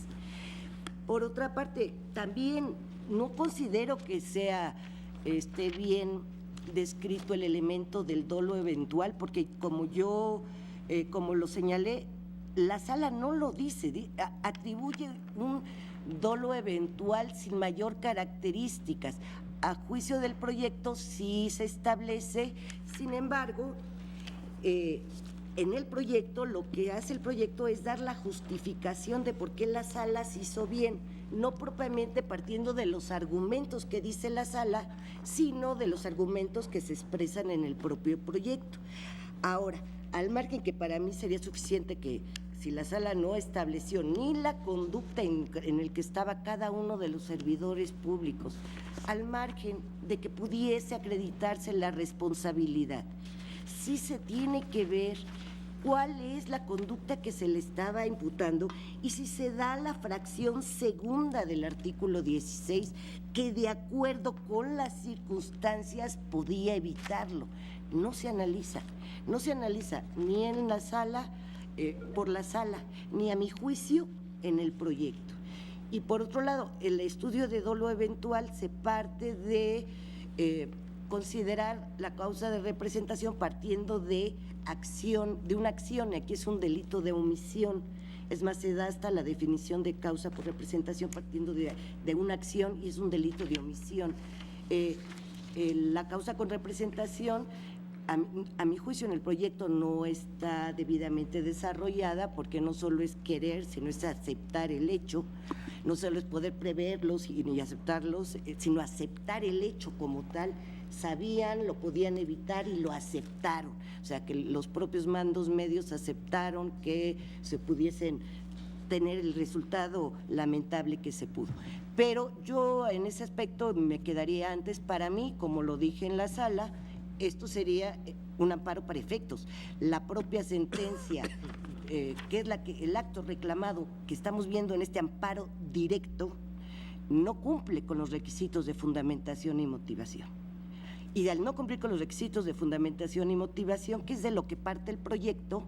yo no puedo pronunciarme en cuanto al fondo para negar el amparo. Para mí, yo me quedaría porque es incumplimiento de requisitos de fundamentación y motivación, y por eso yo estaba de acuerdo en un amparo para efectos. Y de ahí que se vino a pleno por la división en las consideraciones. Pero por estas razones yo estoy en contra del proyecto. Gracias, señor presidente. Gracias, señora ministra Piña. Señor ministro Franco, por favor. Gracias, señor presidente. Efectivamente ha sido particularmente interesante escuchar las argumentaciones que se han vertido aquí, sobre todo la ilustración de algunas de las cuestiones que fueron precedentes de este asunto. Aquí creo que nadie puede negar, ¿no?, que estamos frente a una situación que se generó por una operación policíaca mal planeada y también mal ejecutada. Sin embargo, lo que aquí tenemos que determinar es si las dos personas que están en este caso bajo el escrutinio de este tribunal pleno pueden considerarse culpables o no, usando esta expresión que ya ha tomado carta de naturalización en el país, más allá de una duda razonable. Yo dejo de lado lo de la cosa juzgada refleja. Lo quiero dejar de lado porque creo que además podría haber circunstancias específicas en este caso que pudieran hacer que no se aplicara. Reconozco, y precisamente yo me estuve esperando para tener los precedentes, que así se resolvió en algunos de ellos. No hay duda, ¿no? Pero insisto, yo no me podría pronunciar en este momento al respecto. Pero lo que sí hemos verificado, lo habíamos hecho previamente y ahora pedí que el curso de esta sesión se volviera a hacer, son dos cuestiones que me parecen importantes y que a mí en lo personal, lo digo con toda honestidad, me generan una duda razonable de que les podamos imputar el delito como lo hizo la autoridad responsable y como lo señala el proyecto. Y esas dos cuestiones son, primero, que no existe constancia, o por lo menos no la pudimos encontrar, de que las dos personas que están involucradas en este asunto hubiesen sido quienes dieron la orden de formar la valla. Entonces, claro que aquí se está considerando que es por omisión, pero aún así, ¿no?, ellos no tomaron esa decisión y no participaron activamente. Y la segunda cuestión que también me parece medular y que sí está en los precedentes es lo que se determinó, y que además hay constancias y el proyecto también lo reconoce, de que esto fue producto de acciones previas absolutamente probadas dentro del recinto en donde se encontraban las personas que después fueron afectadas por todo lo que aquí se ha dicho. En el amparo directo 59/2017 se dijo a fojas 97, aquí tengo el ejemplar que me mandaron de mi ponencia, que lo anterior, pues como se señaló, fue a partir del cierre de la puerta principal que se comenzaron a aglomerar las personas y previo a que los elementos de la Secretaría de Seguridad Pública del Distrito Federal formaran la contención por la que les fue imputado el resultado típico. Estas personas estuvieron comprimidas por un periodo de aproximadamente 10 minutos en un espacio sumamente reducido y sin el aire necesario para respirar, derivado de la gran cantidad de personas ahí enclaustradas y agravado por la orden de apagar los ventiladores. En consecuencia, resulta evidente que no existe plena certeza de que la acción de controlar la salida de los jóvenes, realizada una vez abierta la sección derecha de la puerta principal, fuera la causa directa de que 12 personas perdieran la vida y otras tantas resultaran lesionadas, pues aún suprimiendo esta conducta es probable que los resultados típicos ya se hubieran ocasionado. No es obstáculo para arribar a esta conclusión el hecho de que en algunos de los peritajes realizados se señalara que muchas de las afectaciones se ocasionaron por una salida abrupta y violenta de las personas que se encontraban en la discoteca, pues ello no necesariamente significa que éstas se generaran cuando se abrió la sección derecha de la puerta principal, sino que las mismas pudieron haberse generado con la estampida de personas que dirigidas hacia la puerta cuando ésta se encontraba cerrada, previo a la formación del muro de contención. Consecuentemente, yo estimo, insisto, que aquí hay una duda razonable y que no hay elementos suficientes para poder imputarles el delito que señala el proyecto y que señaló la autoridad responsable a estas dos personas. Gracias. Gracias, señor ministro. Señor ministro Pérez Dayán, por favor. Gracias, señor ministro presidente. Desde luego lo que aquí se ha puesto en evidencia es distintas formas de entender lo que debemos considerar el dolo eventual y en contraste con la otra figura que es la culpa con representación. Lo cierto es que los hechos nos evocan una serie de circunstancias que deben ser valoradas precisamente en relación con el tipo penal por el cual se acusó y condenó a quienes hoy promueven un amparo, los elementos típicos que estos contienen, muy en lo particular una omisión, que es una de las formas derivadas en el incumplimiento de los deberes, cuando lo que se tiene por obligación es proteger la vida de las personas, y por otro lado, que tanto el resultado producido tiene que ver con una falta como esta en el deber de cuidado de aquellos a quienes se debe proteger. Los hechos han quedado aquí clarificados, desde luego me son importantes para esta toma de posición en cuanto al proyecto que se nos ha presentado, los siguientes. Uno, que el origen de todo este acontecimiento es una visita de verificación a un establecimiento mercantil. El motivo lo es una queja vecinal, en tanto se afirma que en ese lugar se vendía droga y alcohol a menores de edad. Me es importante destacar ello porque la visita de verificación es a un establecimiento mercantil, no es la detención de las personas que asisten a él, sino la verificación de un hecho objetivo. Se vende este tipo de estupefacientes, se venden bebidas con contenido alcohólico a menores de edad. Es claro que para poder configurar la competencia de los verificadores administrativos en este sentido y que cumplan con sus funciones, la de recabar distintos elementos que evidencien que efectivamente esto sucede. Ni duda cabe que también la declaración de algunos de los asistentes puede resultar fundamental y hasta la certificación del estado en que se encuentren. Mas para mí lo importante es destacar que el punto no era detener a los asistentes, sino verificar un punto administrativamente concreto, que lo es si en este establecimiento se venden o se distribuyen este tipo de sustancias o bebidas. Razón por la cual se convocó a los verificadores y también a los cuerpos de policía para dar la cobertura correspondiente en su realización. En su planeación, aquí se desprende, se determinó inicialmente el ingreso previo de los policías y después de los verificadores. Es claro y consta en autos que una vez realizado esto, es decir, que ingresaron tanto los policías como los verificadores, se comprobó que el cupo del local estaba absolutamente rebasado y que incluso al exterior había más personas, lo cual implica ya una serie de circunstancias que motivan a que el operativo del cual estamos hablando participe de circunstancias completamente diferentes de las que se pueden dar en lugares no concurridos. Una vez introducidos los policías que se encontraban en el exterior, los que permanecieron fuera integraron una valla que, como aquí bien se dijo, solo estaba preparada para conducir, sin la posibilidad de que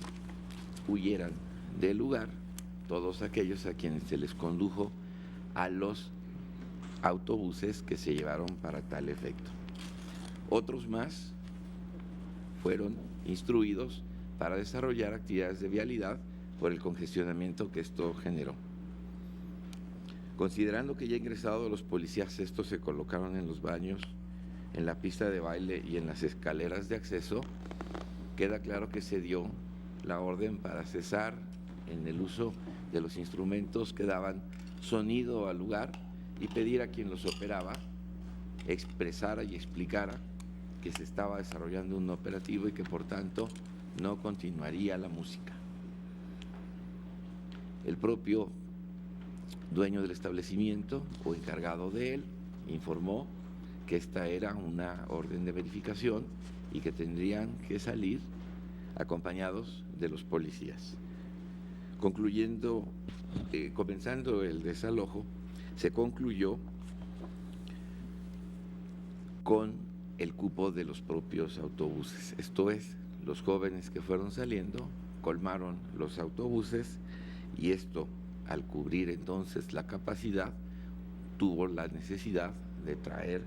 más vehículos. No se advierte una razón específica por la cual hubiere de seleccionarse a determinado número de asistentes o qué características debieran tener aquellos que fueran conducidos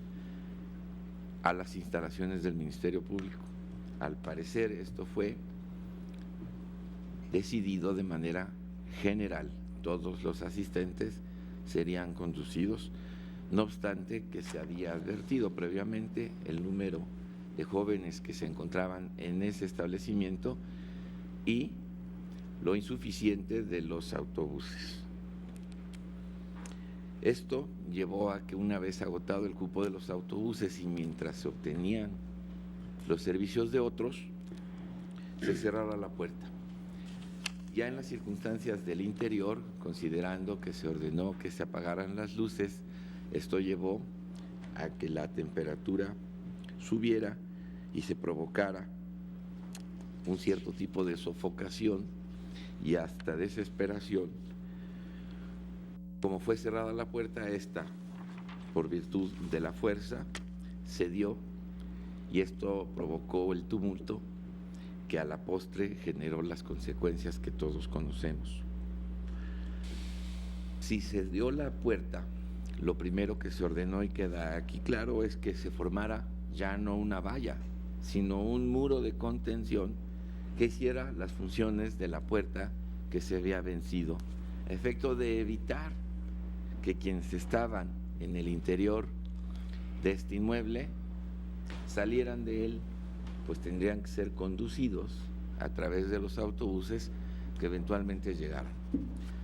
No obstante lo anterior, teniendo todas estas circunstancias presentes, si bien la orden llevó a que se formara un muro para evitar que esto terminara en desalojo, las condiciones en las que debiera operar un sistema de esta naturaleza implicaban que quienes tendrían control sobre aquellos que formaron la valla pudieran evaluar en un determinado momento las consecuencias de tener cerrado el propio establecimiento. El delito que se atribuye y por el cual se dio una condena implica como elementos los siguientes: que el sujeto activo sea servidor público, que por razón de su cargo tenga la obligación de proteger a las personas, dicho de otro modo, tener calidad de garante respecto al bien jurídico a proteger, y 3, que por incumplimiento de su deber propicie en cualquier forma daño a las personas que se encuentren bajo su cuidado. Debemos recordar que esto se castigó en la modalidad de omisión, y la omisión radica en que quien puede dar una orden para que un muro ceda, no la toma. Y si no la toma y esto causa los daños a que aquí se refiere el tipo penal, surte el supuesto de carácter positivo en la forma de omisión, pues al no considerar y ponderar debidamente una y otra razón, esto es, las condiciones objetivas a las que me he referido y la capacidad y posibilidad de ordenar que la valla o que el muro que se había formado cediera, generaría entonces para mí el resultado punible como lo apunta el propio proyecto. Otra cosa sería ponderar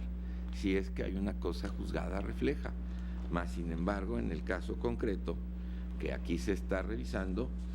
a mí me lleva a entender, como lo plantea el proyecto, que habiendo quien podría tomar la decisión de que ese muro de contención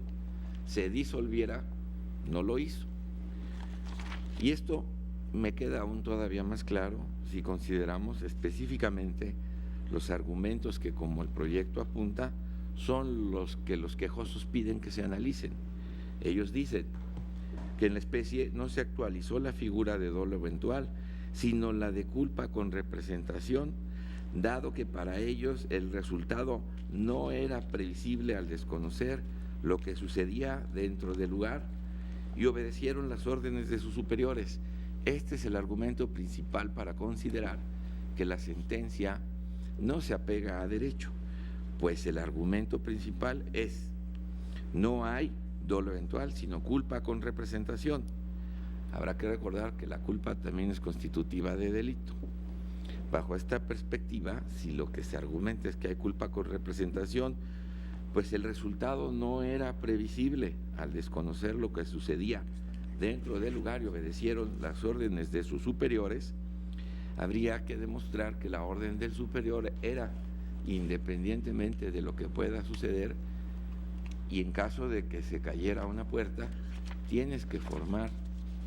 un muro de contención que impida que las personas que están dentro del lugar se evadan. Solo así podríamos considerar que la expresión obedecieron las órdenes de sus superiores tienen un sentido, a menos de que se probara que frente a las circunstancias hubo una comunicación para decir: ha cedido una de las hojas de la puerta, y esto puede provocar que quienes van a ser conducidos a las instalaciones de la autoridad puedan evadirse. Si hubiera una determinación de ese tipo en donde se confirmara que desde los mandos superiores se ordenó se mantuviera ello, parecería entonces que obedecer órdenes del superior haría razón aquí. Pero si esto no existe, queda claro que quien en un determinado momento, frente a las circunstancias que están sucediendo, que además de suyo son objetivas solo por considerar el número de personas que se encuentran dentro de un lugar, y que en el propio desalojo ya no se pudo continuar en tanto los autobuses a los cuales se les estaba conduciendo se agotaron en cupo, pues era natural que las cosas dentro no serían normales. Y si después de lo que está sucediendo y el muro de contención tiene precisamente la presión interna por abrirse, es claro suponer que algo grave está sucediendo adentro. De suerte que si quien está afuera y tiene control sobre la voluntad de quienes están formando el muro para ordenarles como mando superior que lo disuelvan, me queda por lo menos a mí claro que esto así sucedió y que como lo es constitutivo del delito que se atribuyó y por el cual se dictó una condena. De manera que esto me lleva a entender que el concepto de violación que estamos centralmente analizando sobre la expresión misma de los quejosos, de que aceptando que esto así sucedió, para ellos no era previsible conocer el resultado y que más aún lo que sucediera, que obedecían órdenes superiores, traslada la discusión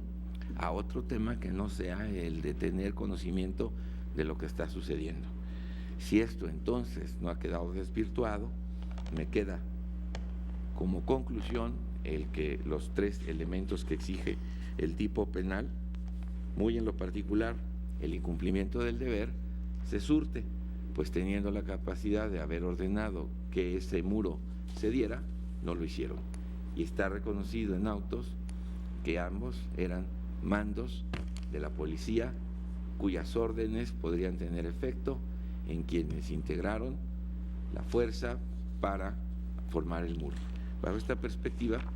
me encuentro satisfecho con el proyecto y estaré con con él entregando mi voto. Gracias, señor ministro. Faltaría mi participación, pero me gustaría escuchar, como generalmente se hace, las reflexiones finales del señor ministro ponente, que haya escuchado o reflexionado respecto de los argumentos que se han expresado al respecto del proyecto. No sé si quisiera el señor ministro. Sí, señor presidente, yo respecto. creo que voy a empezar con el tema de la cosa juzgar refleja. A mí me parece francamente uno de los precedentes más peligrosos que podemos estar generando, porque suena muy bien la parte de desvirtuar hechos, pero ¿qué pasa si esa misma cosa juzgar refleja la vamos a aplicar cuando se haya podido acreditar determinado tipo de conductas?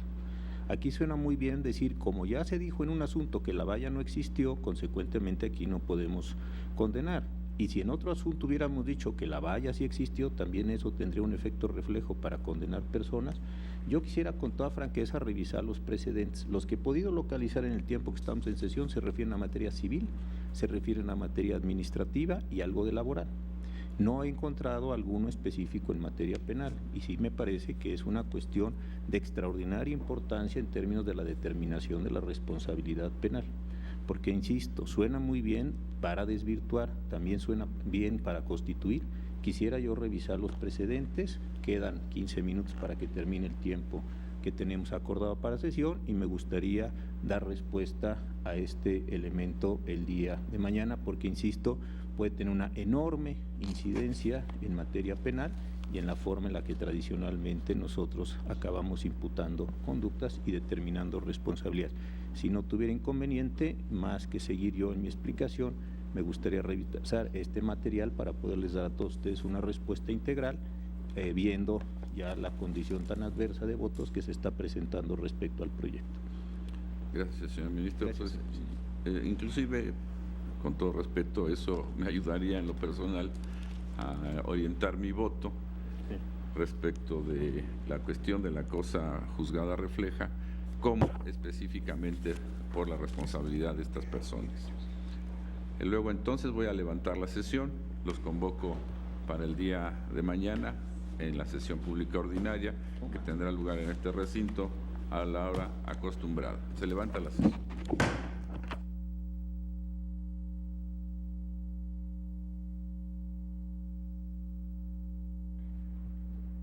Concluyó la sesión ordinaria del Tribunal Constitucional de nuestro país, donde el Pleno avanza en el estudio de este amparo directo número 61/2014, un asunto importante en el que se plantea un estudio de estos hechos acaecidos en junio del año 2008, el 20 de junio del año 2008, y la sentencia específicamente sobre lo que versa este amparo directo, la sentencia emitida en octubre del año 2013, 29 de octubre del año 2013, por la tercera sala penal del Tribunal Superior de Justicia del Distrito Federal. En este caso, un planteamiento importante respecto del estudio que se establece específicamente del artículo 259 del Código Penal para el Distrito Federal, ejercicio ilegal del servicio público como uno de los elementos centrales en el caso de la intervención de servidores públicos, en este caso de los cuerpos de policía del Distrito Federal, un planteamiento importante respecto de la sentencia emitida por esta tercera sala penal del Tribunal Superior de Justicia y el planteamiento en este momento del amparo directo, conociendo el Pleno de la Suprema Corte de Justicia de la Nación, con los antecedentes correspondientes también de la intervención de la primera sala del Tribunal Constitucional de nuestro país al respecto. También importantes elementos que se plantean en esta sesión ordinaria sobre el dolo y la culpa, con el marco correspondiente del artículo 18 del Código Penal para el Distrito Federal. Elementos importantes también sobre la cosa juzgada refleja, como elementos importantes para determinar el estudio precisamente de la intervención de estos servidores públicos quejosos en los juicios correspondientes y la situación de responsabilidad o no en el planteamiento precisamente de la intervención en el día de los hechos. Un asunto importante y precisamente lo que se deriva de la sentencia emitida por la tercera sala penal a la que nos hemos referido. Elementos importantes en esta sesión ordinaria para plantear la situación de responsabilidad o no en el caso específico de este artículo 259 del Código Penal para el Distrito Federal, el ejercicio ilegal del servicio público. Elementos importantes donde se plantean precisamente las situaciones del objeto, el objeto, las circunstancias correspondientes, las causas y también elementos importantes respecto del cuidado de los servidores públicos, respecto de las personas y los objetos en su momento, como se plantea en este artículo 259, sobre el que continuará el estudio del Pleno de la Suprema Corte de Justicia de la Nación en la siguiente sesión ordinaria, y el asunto importante sobre la cosa juzgada refleja, que es uno de los elementos que en este momento se plantea en el debate del Pleno de la Suprema Corte de Justicia de la Nación como un punto importante en el estudio de este amparo directo. Agradecemos a todos ustedes la atención a su programa El Pleno en Vivo. Se despide José de Jesús Cruz y Baja, invitándole para continuar con el seguimiento de este amparo directo en la siguiente sesión ordinaria y agradeciendo su atención a esta transmisión. Agradecemos a todos ustedes y continuamos en este momento con la transmisión correspondiente del canal judicial, agradeciendo su atención, invitándole para que en punto de las 9 de la noche pueda dar seguimiento, acceso directo en el espacio noticioso del canal judicial, y agradeciendo su atención a este espacio de intervención importante sobre los aspectos constitucionales del Estado mexicano. Por su atención, gracias.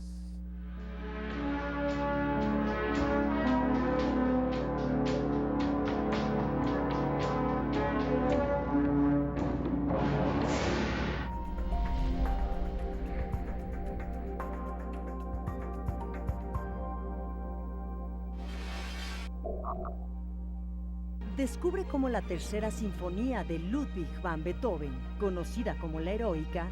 rompió todos los esquemas de la música compuesta hasta principios del siglo XIX y por qué dicha obra forjó la leyenda del revolucionario Beethoven como defensor de los derechos del hombre. 200 years ago, in this elegant room in Vienna, Prince Lobkowitz was giving one of his spectacular parties. He had arranged for the entertainment of his guests the first performance of a new symphony by the then young and very controversial composer Ludwig van Beethoven. Well, the piece did cause a sensation. It changed entirely the idea of what a symphony could be, and 200 years later, its message is still resounding throughout the whole world, and it remains one of the supreme tests for a symphony orchestra.